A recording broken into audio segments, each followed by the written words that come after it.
Vamos a ver la consolidación y el comienzo de la iglesia. ¿Por qué?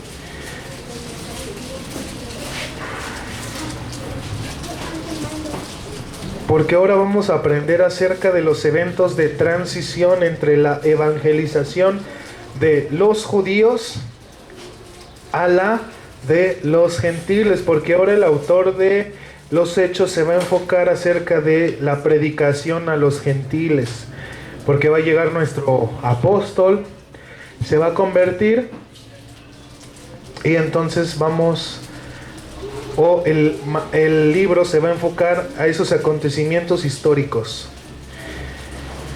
Conversión, curación y cárcel y castigo. Recordemos que es el relato, el libro de los Hechos, de los hechos de Jesús por medio del Espíritu Santo a través de sus discípulos. Porque vemos en todo el libro cómo es el Espíritu Santo obrando a través de los discípulos. De ahora en adelante el énfasis de Hechos se enfoca en el crecimiento de la obra entre los gentiles, los conflictos causados por este cambio y el relato de las persecuciones judías contra aquella obra.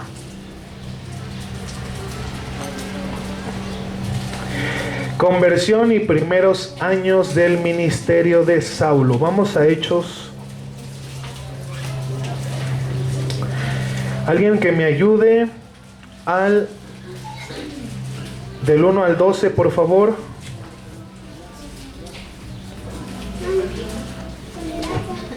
Saulo, respirando aún amenazas y muerte contra los discípulos del Señor, vino al sumo sacerdote y le pidió cartas para las sinagogas de Damasco, a fin de que si hallase algunos hombres o mujeres de este camino, los trajese presos a Jerusalén. Mas yendo por el camino, aconteció que al llegar cerca de Damasco, repentinamente le rodeó un resplandor de luz del cielo, y cayendo en tierra, oyó una voz que le decía: Saulo, Saulo, ¿por qué me persigues? Él dijo: ¿Quién eres, Señor? Y le dijo: Yo soy Jesús, a quien tú persigues. Dura cosa te es dar coces contra el aguijón. Él, temblando y temeroso, dijo: Señor, ¿qué quieres que yo haga? Y el Señor le dijo: Levántate y entra en la ciudad, y se te dirá lo que debes hacer. Y los hombres que iban con Saulo se pararon atónitos, oyendo a la verdad la voz, mas sin ver a nadie. Entonces Saulo se levantó de tierra, y abriendo los ojos no veía a nadie. Así que, llevándole por la mano, le metieron en Damasco, donde estuvo 3 días sin ver, y no comió ni bebió. Hasta entonces en Damasco un discípulo llamado Ananías, a quien el Señor dijo en visión: Ananías. Y él respondió: heme aquí, Señor. Y el Señor le dijo: levántate y ve a la calle que se llama Derecha, y busca en casa de Judas a uno llamado Saulo de Tarso, porque he aquí él ora. Y ha visto en visión a un varón llamado Ananías, que entra y le pone las manos encima para que recobre la vista. Del 13 al 22, por favor. Entonces Ananías respondió: Señor, he oído de muchos acerca de este hombre, cuántos males ha hecho a tus santos en Jerusalén, y aún aquí tiene la autoridad de los principales sacerdotes para prender a todos los que invocan tu nombre.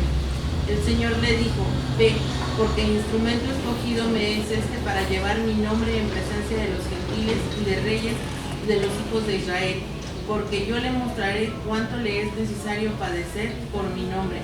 Fue entonces Ananías y entró en la casa, poniendo sobre él las manos, dijo: hermano Saulo, el Señor Jesús, que se te apareció en el camino por donde venías, me ha enviado para que recibas la vista y seas lleno del Espíritu Santo.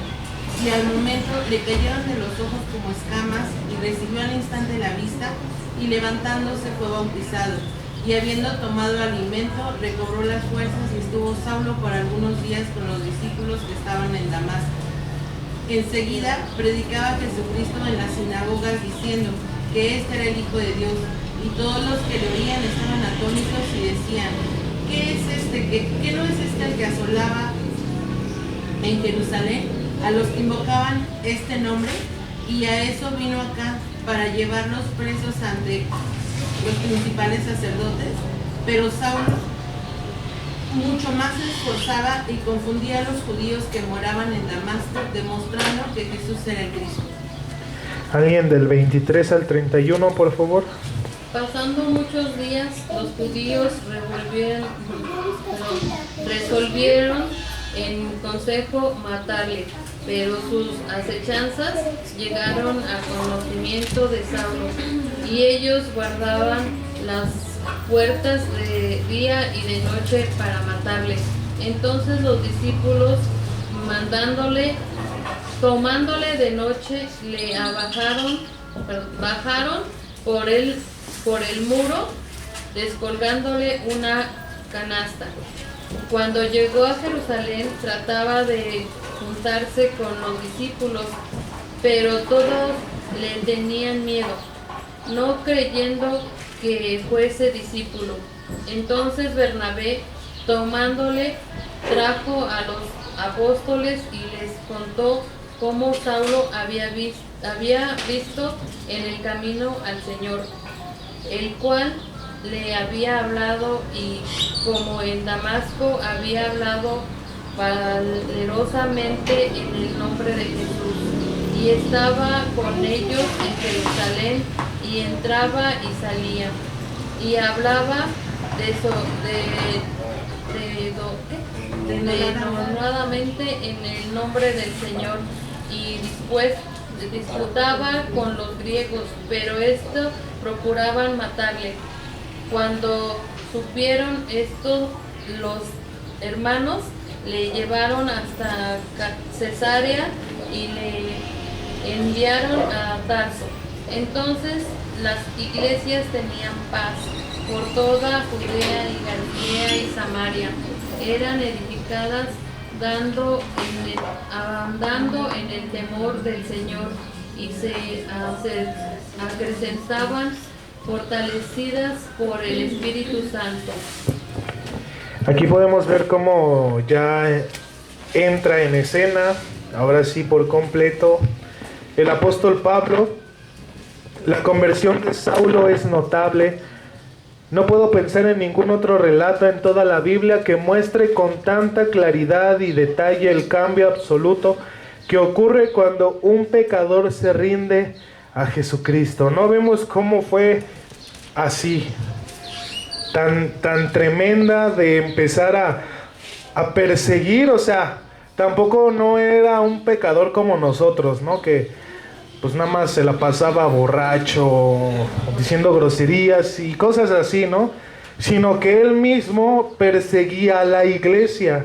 Y cómo durante ese encuentro con Jesús cambió. O sea, desde el momento en el que se le presentó Jesús, Pablo, hubo un cambio tan literal y tan tremendo.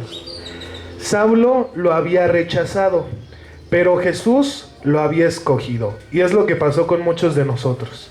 Nosotros no queríamos saber nada de Dios, pero Él ya había puesto el ojo sobre de nosotros. Saulo tomó la iniciativa para perseguir a la iglesia. Jesús la tomó para enviar a Pablo a edificar la iglesia. Saulo, antes de su conversión, en su sinceridad equivocada, servía al diablo, aunque pensaba que lo hacía a Dios. Luego serviría sincera y correctamente a Dios y a su Hijo Jesucristo. Vamos a 1 de Timoteo, hermano, porque aquí Pablo también en esta carta a Timoteo nos habla acerca de su conversión. Es cuando dice: de entre los pecadores yo soy el primero. Y dice, yo estoy en Tesalonicenses.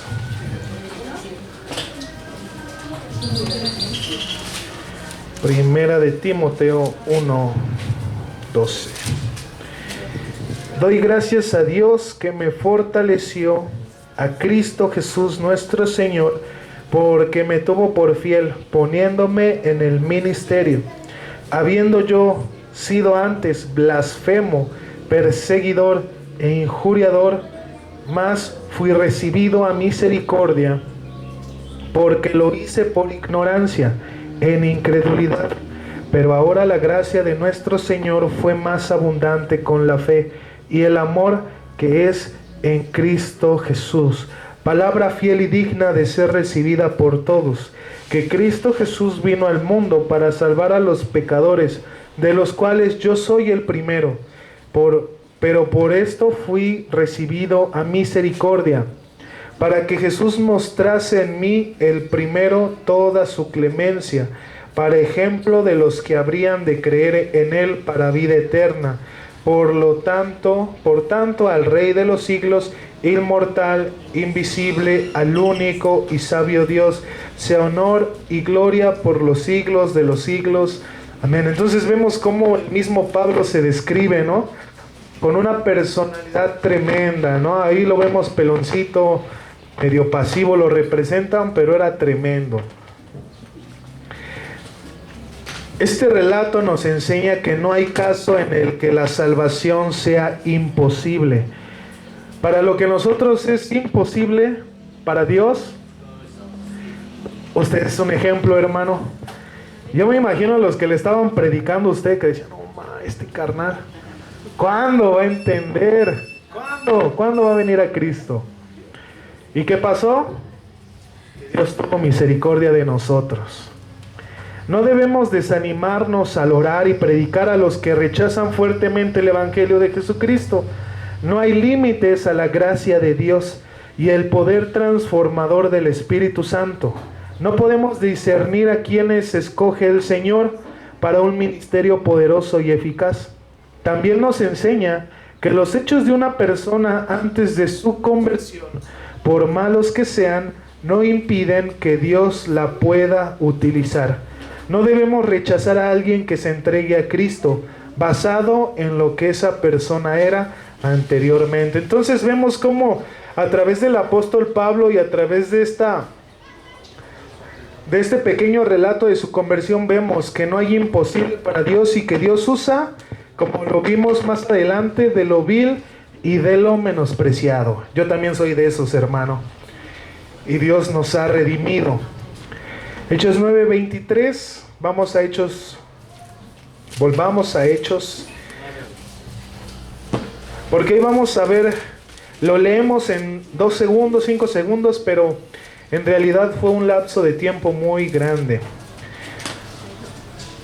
Aconteció, 23, perdón, yo me equivoqué.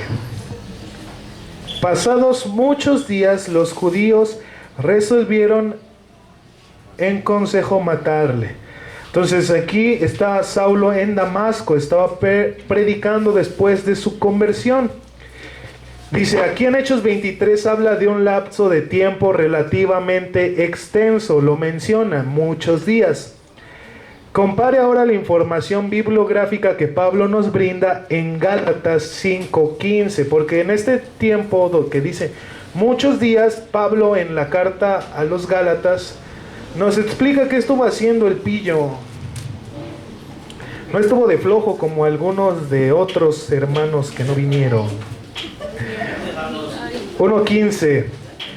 Pero agradó a Dios que me apartó desde el vientre de mi madre y me llamó por su gracia para revelar a su Hijo en mí, para que yo predicase entre los gentiles. No consulté enseguida con carne ni sangre, ni subí a Jerusalén a los que eran apóstoles antes que yo, sino que fui a Arabia y volví de nuevo a Damasco. Después, pasados 3 años, subí a Jerusalén para ver a Pedro y permanecí con él 15 días, pero no vi a ninguno de los otros apóstoles, sino a Jacobo, el hermano del Señor. Entonces, esos muchos días fueron ¿cuántos? 3 años. Es por eso que le digo que Lucas solamente menciona algunos acontecimientos de todos los que pasaron. Porque imagínense si Pablo le hubiera contado todo a Lucas de lo que él hizo, no hombre, no hubiera acabado. Hechos 9:25. dice: entonces los discípulos, tomándole de noche, le bajaron por el muro, descolgándole de una canasta. Aquí lo estaban persiguiendo para matarlo los sacerdotes. Vamos a 2 de Corintios, porque este pasaje se empalma con lo que dice Pablo en su segunda carta a los Corintios 1 del 15 al 19. Dice: con esta confianza quise ir primero a vosotros para que tuvieseis una segunda gracia, y por vosotros pasar a Macedonia, y desde Macedonia venir otra vez a vosotros, y ser encaminado por vosotros a Judea. Así que al proponerme esto, usé quizás de ligereza, o lo que pienso hacer, lo pienso según la carne, para que haya en mí sí o no. Mas como Dios es fiel, nuestra palabra a vosotros no es sí, no es sí y no. Porque el Hijo de Dios Jesucristo, que entre vosotros ha sido predicado por nosotros, por mí, Silvano y Timoteo, ha sido sí y no, mas ha sido sí en él. Ay, yo lo leí mal. Sí. ¿Y por qué no me dices? Nada más se me queda viendo. Lo estoy guachando, ¿eh? De hecho fue prueba para ver si me estaba poniendo atención. Era el 11. Oh, es que yo vi Gálatas, el de Gálatas. Perdóneme. No me juzgue, ámeme. 2 de Corintios 11:32. En Damasco, el gobernador de la provincia del rey Aretas guardaba la ciudad de los damasenos para prenderme, lo que vimos en Hechos. Y fui descolgado del muro en un canasto por una ventana y escapé de sus manos. Entonces vemos cómo es que Lucas, a través y gracias del apóstol Pablo, pudo escribir algunos de los acontecimientos del libro de los Hechos. Vemos cómo Pablo fue de influencia para la iglesia en ese tiempo. Por eso es que Lucas en Hechos describe su conversión tan detalladamente y nos hace ver cómo Pablo fue un gran hombre. Hechos 39, 42, 30.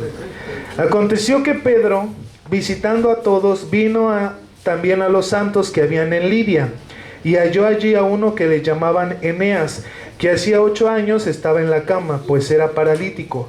Y le dijo Pedro: Eneas, Jesucristo te sana, levántate y haz tu cama. Y enseguida se levantó. Y le vieron todos los que habitaban en Lidia y en Sarón, los cuales se convirtieron al Señor. Había entonces en Jope una discípula llamada Tabita, que traducido quiere decir Dorcas. Esta abundaba en buenas obras y en limosnas que hacía. Y aconteció que en aquellos días se enfermó y murió. Le dio COVID. Bueno, no lo dice, pero me lo imagino. Después de lavada, la pusieron en una sala. Y como Lidia estaba cerca de Jope, los discípulos, oyendo que Pedro estaba allí, le enviaron 2 hombres a rogarle: no tardes en venir a nosotros. Levantándose entonces Pedro fue con ellos, y cuando llegó le levantaron de la sala, donde le rodeaban todas las viudas, llorando y mostrando las túnicas y los vestidos que Dorcas hacía cuando estaba con ellas. Entonces, sacando a todos, Pedro se puso de rodillas y oró, y volviéndose al cuerpo dijo: Tabita, levántate. Ella abrió los ojos y al ver a Pedro se incorporó, y él, dándole la mano, se levantó. Entonces, llamando a los santos y a las viudas, la presentó viva. Esto fue notorio en toda Jope, y muchos creyeron en el Señor. Y aconteció que se quedó muchos días en Jope, en casa de un cierto Simón curtidor. Es significativo que Lucas mencionara a Tabita, que era una discípula. Esto muestra el efecto liberador del evangelio en las mujeres. Es lo que les digo, que fue lo que Cristo vino a traer, esa igualdad en ministerio a través de Jesucristo con las mujeres, porque las mujeres eran rechazadas, hermano. pues en el primer siglo no se les permitía ser discípulas de ninguno de los maestros del mundo greco-romano o judío. Un dato: Talita Cumi, que es traducido niña levántate, Cumi es el arameo que significa levántate. Las palabras arameas de Pedro en Hechos 9:40 hubieran sido Tabita Cumi, un eco casi exacto de lo que Jesús afirmó en Marcos 5:41. Entonces vemos cómo, por eso es que vemos que son los hechos de Jesús a través del Espíritu Santo en sus discípulos, porque vemos el libro y es hechos de los discípulos, pero vemos que todo fue obra del Espíritu Santo en los discípulos hasta el día de hoy.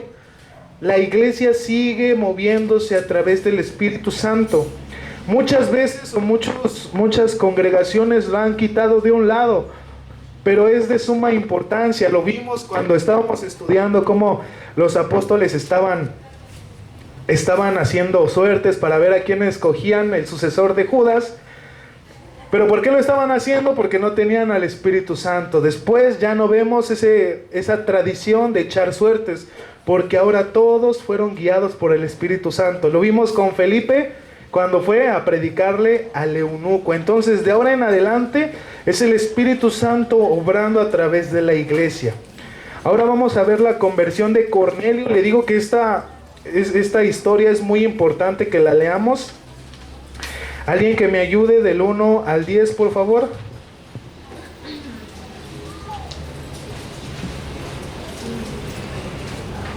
Había en Cesarea un hombre llamado Cornelio, centurión de la compañía llamada La Italiana, piadoso y temeroso de Dios con toda su casa, y que hacía muchas limosnas al pueblo y oraba a Dios siempre. Este vio claramente en una visión, como a la hora 9 del día, que un ángel de Dios entraba donde él estaba y le decía: Cornelio. Él, mirándole fijamente y atemorizado, dijo: ¿Qué es, Señor? Y le dijo: tus oraciones y tus limosnas han subido para memoria delante de Dios. Envía pues ahora hombres a Jope y haz venir a Simón, el que tiene por sobrenombre Pedro. Este posa en casa de cierto Simón curtidor, que tiene su casa junto al mar. Él te dirá lo que es necesario que hagas. Ido el ángel que hablaba con Cornelio, este llamó a 2 de sus criados y a un devoto soldado de los que le asistían, a los cuales envió a Jope, después de haberles contado todo. Al día siguiente, mientras ellos iban por el camino y se acercaban a la ciudad, Pedro subió a la azotea para orar cerca de la hora sexta, y tuvo gran hambre y quiso comer, pero mientras le preparaban algo, le sobrevino un éxtasis.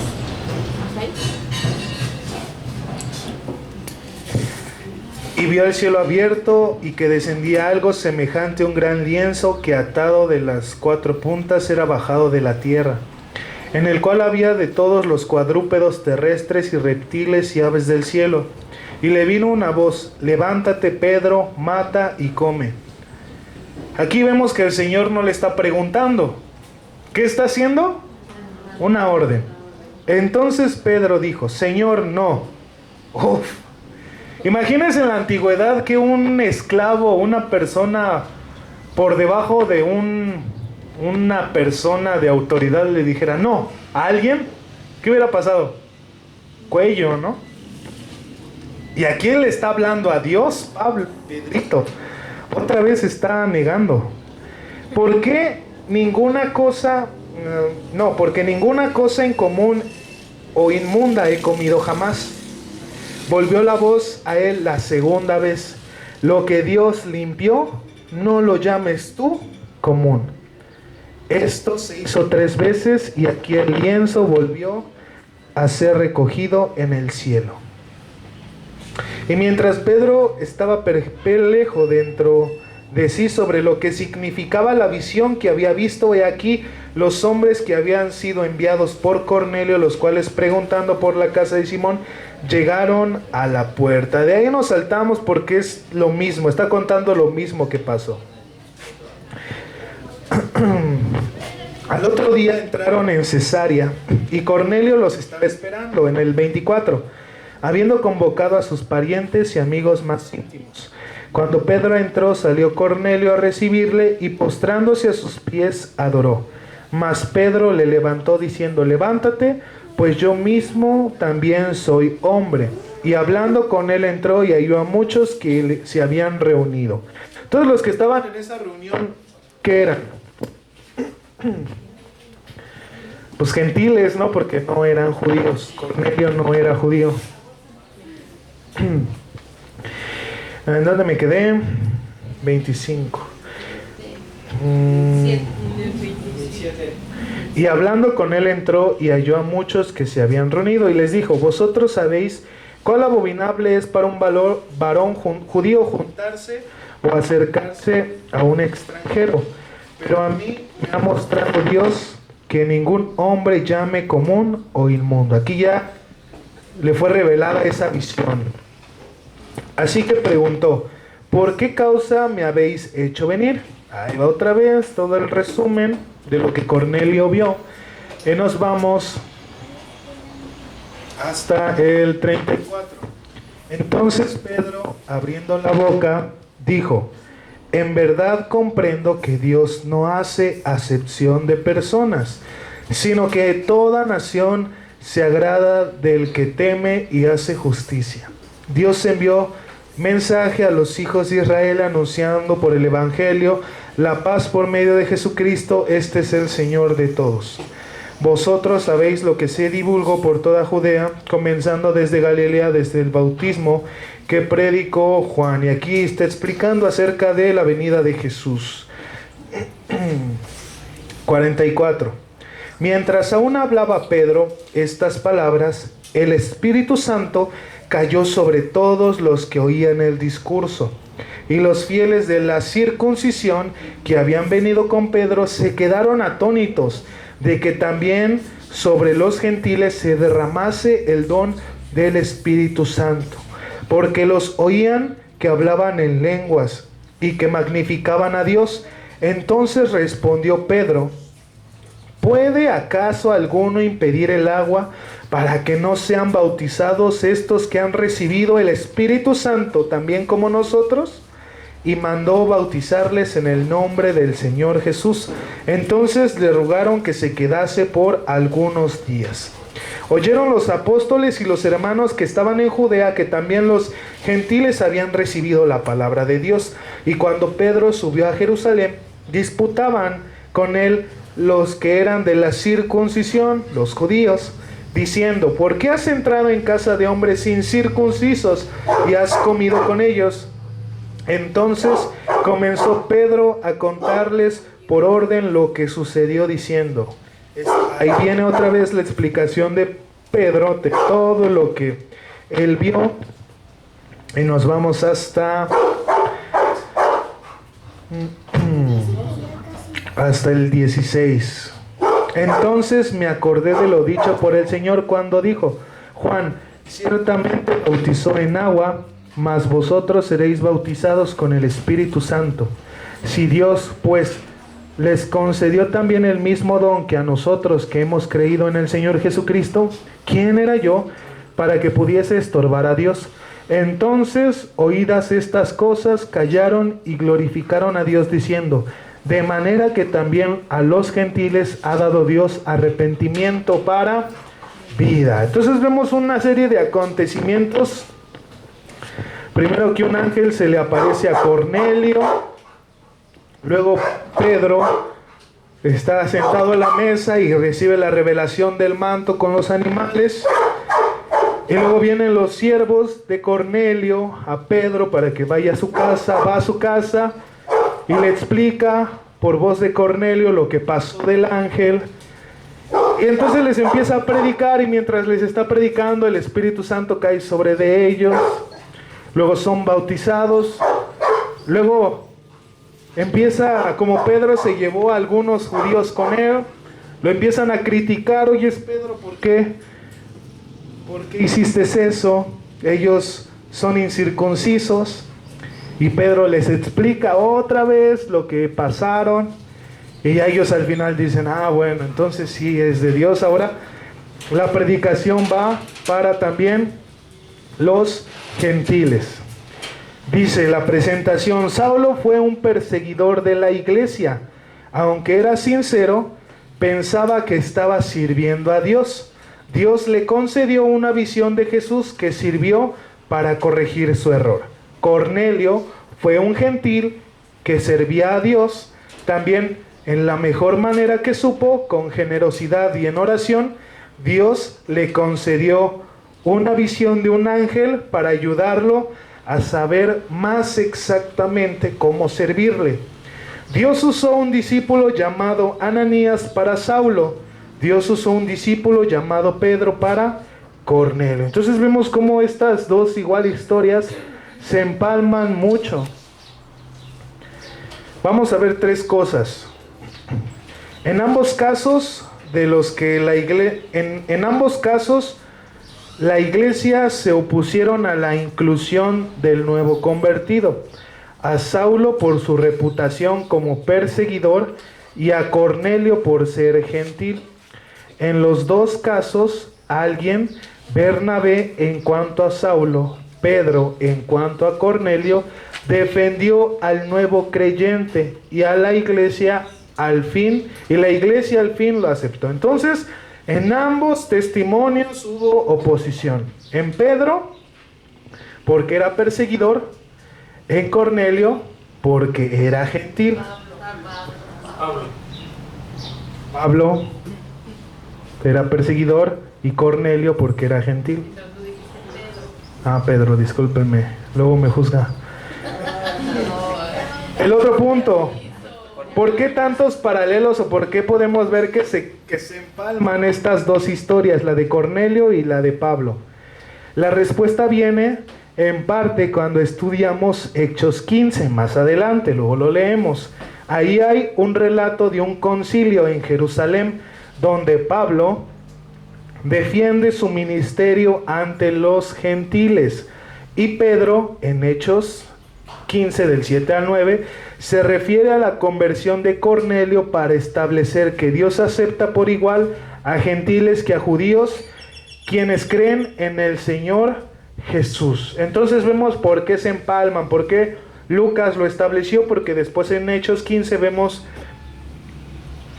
una reunión donde están hablando y les explican. En Hechos 9:23, cuando Pedro va a la casa de Cornelio, los mandatos bíblicos a los judíos acerca de comida, idolatría, circuncisión y el día de reposo crearon una gran separación entre ellos y los gentiles. Por lo general, un judío nunca entraría en la casa de un gentil y mucho menos comería en ella. Para evitar cualquier posibilidad de contaminación ritual, Dios mandó a Cornelio que llamara a Pedro. Ahora, él tenía que alistar al apóstol para que aceptara la invitación. Mientras Dios le está mostrando a Cornelio que tiene que traer a Pedro, por su parte Dios está tratando en Pedro para que él acepte, porque si no le llega esa revelación, Pedro no iba a aceptar ir a la casa de Cornelio. Entonces vemos cómo la omnipresencia de Dios y su omnisciencia y su omnipotencia, cómo Dios está obrando en todos lados. Vamos a Levítico 11, ahí para que entendamos que ahí se nos habla acerca de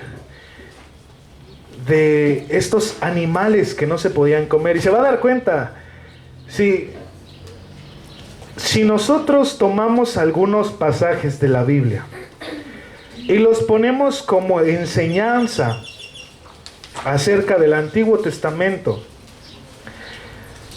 del Pentateuco, para hacerlos en la iglesia, debemos de someternos a todos los demás que vienen aquí.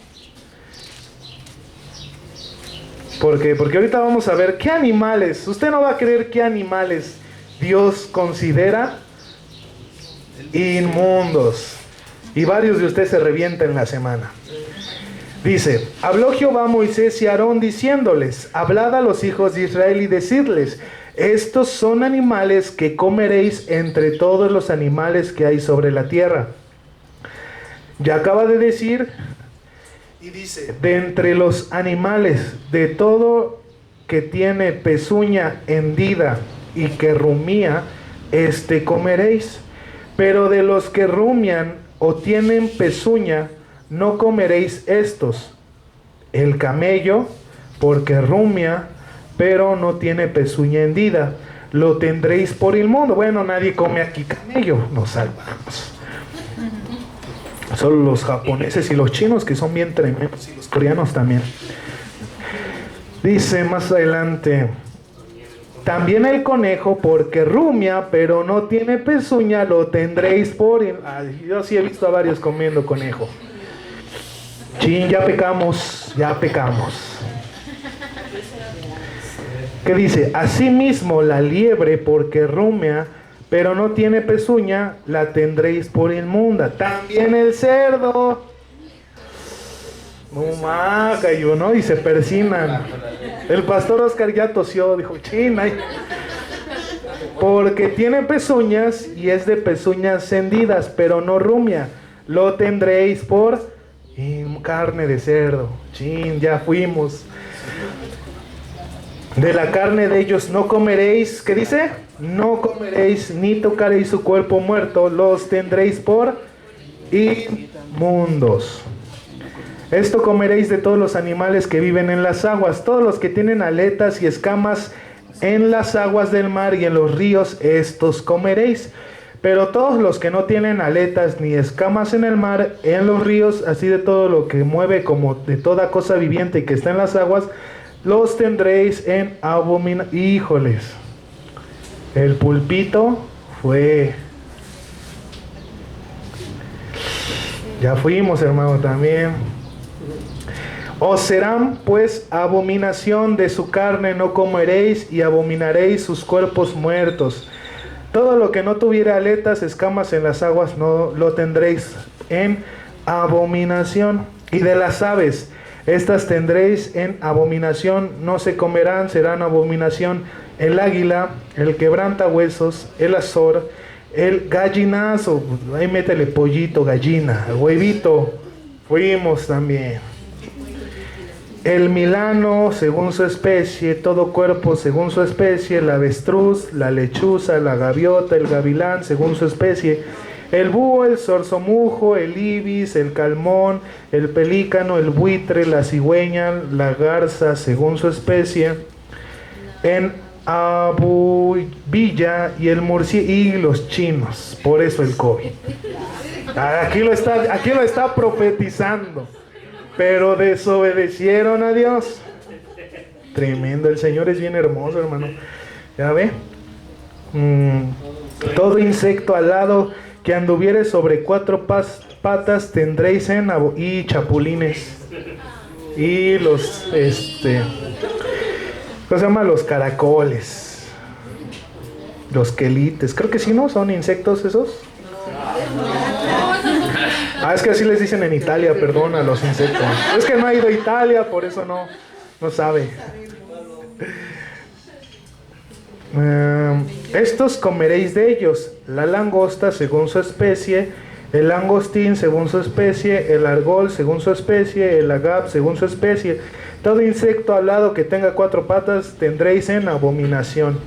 Y por estas cosas seréis inmundo: cualquiera que tocare sus cuerpos muerto será inmundo hasta la noche. Y más adelante sigue y sigue y sigue y sigue. Esos eran los animales que no se podía comer. Pero en la visión que Dios le da a Pedrito, pues echó sus carnitas y dijo, pues ahí muere, ¿no? Entonces nos damos cuenta cómo también está usando una analogía para acerca de la salvación. Porque ya no vivimos bajo ese mandato y sí podemos comer carnita de puerco, todo lo demás. Eso es lo bueno. Porque Dios lo dice literalmente acerca de la comida. Y ya vemos que el apóstol Pablo después lo explica más adelante. Pero también lo ejemplifica acerca de la salvación de los gentiles. Entonces, gracias a Dios que yo no soy judío.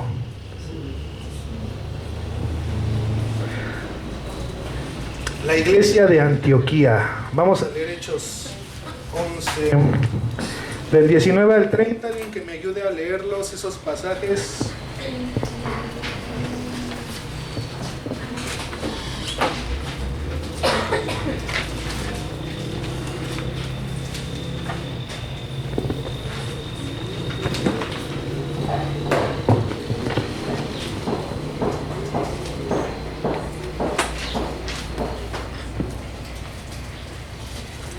O dedocráticamente. Ahora bien, los que habían sido esparcidos a causa de la persecución que hubo con motivo de Esteban, pasaron hasta Cilicia, Chipre y Antioquía, no hablando a nadie la palabra sino a los judíos, pero había entre ellos unos varones de Chipre y de Cirene, los cuales cuando entraron en Antioquía hablaron también a los griegos anunciando el evangelio del Señor Jesús, y la mano del Señor estaba con ellos, y gran número creyó y se convirtió al Señor. Llegó la noticia de estas cosas a oídos de la iglesia que estaba en Jerusalén, y enviaron a Bernabé, que fue hasta Antioquía. Cuando llegó y vio la gracia de Dios, se regocijó y exhortó a todos que con propósito de corazón permaneciesen fieles a Dios, al Señor, porque era varón bueno y lleno del Espíritu Santo y de fe, y una gran multitud fue agregada al Señor. Después fue Bernabé a Tarso para buscar a Saulo, y hallándole le trajo a Antioquía, y se congregaron ahí todo un año, con la iglesia, enseñaron a mucha gente, y los discípulos se les llamó cristianos por primera vez en Antioquía. En aquellos días unos profetas descendieron a Jerusalén, Antioquía, y levantándose uno de ellos llamado Agabo, daba a entender por el Espíritu que vendría una gran hambre en toda la tierra habitada, la cual sucedió en tiempo de Claudio. Entonces los discípulos, cada uno conforme a lo que tenía, terminaron enviando socorro a los hermanos que habitaban en Judea, lo cual en efecto hicieron, enviándolo los ancianos por mano de Bernabé y de Saulo. Bien, entonces ahí podemos ver cómo ahí es donde se menciona nuestro primer apodo, segundo apodo, porque el primero era los del camino, y después cristianos. ¿Qué significa cristiano, hermano? Pequeño Cristo. Podemos ver en este relato, en el 28, que un profeta cristiano llamado Ágabo predijo una hombruna. También menciona a Claudio este pasaje, emperador de Roma del 41 al 54 después de Cristo. El historiador Josefo relata que hubo una gran hambruna en Jerusalén y Judea en esos años. Entonces vemos como otro acontecimiento histórico es relatado también por otro historiador.